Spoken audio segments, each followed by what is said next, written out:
পাকস্থলীতে প্রবেশের আগ পর্যন্ত এটা হচ্ছে স্নায়বিক পর্ব।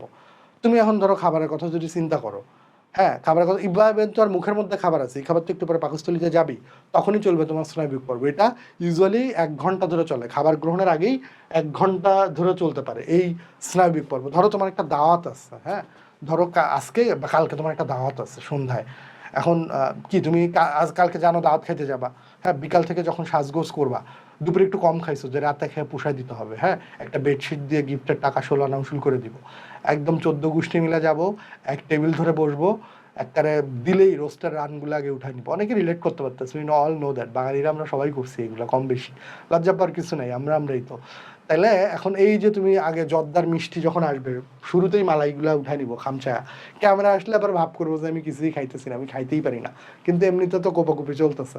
তাহলে তুমি যদি আগে থেকে এগুলো চিন্তা করতে থাকো যে ওকে ফাইন দাওয়াত আসছে, আজকে খাবো, খেয়ে একবারে ফাড়ায় ফেলবো, একবারে ধ্বংস করে দিব সব, হ্যাঁ তাহলে তোমার ব্রেন থেকে ভ্যাগাস স্নায়ু দিয়ে পাকস্থলীকে সিগন্যাল দিবে, এই তুই তো সেই একটা খাওয়া দিবি রে আজকে, তখন গ্যাস্ট্রিক জুস ক্ষরণ হবে। এটাকে আমরা বলছি স্নায়বিক পর্ব বা সেফালিক পর্ব। এটা 1 ঘন্টা ধরে চলে। কোন করোটিক স্নায়ু দিয়ে চলে? ভেগাস দিয়ে চলে, ভ্যাগাস। হ্যাঁ তাহলে এই দুইটা কথা জানলেই হবে যে এটা কয় ঘন্টা ধরে চলে, 1 ঘন্টা ধরে চলে, আর এটা কোন স্নায়ু দিয়ে চলে এই কথাটা লাগবে। ভেগাস স্নায়ুর কারণে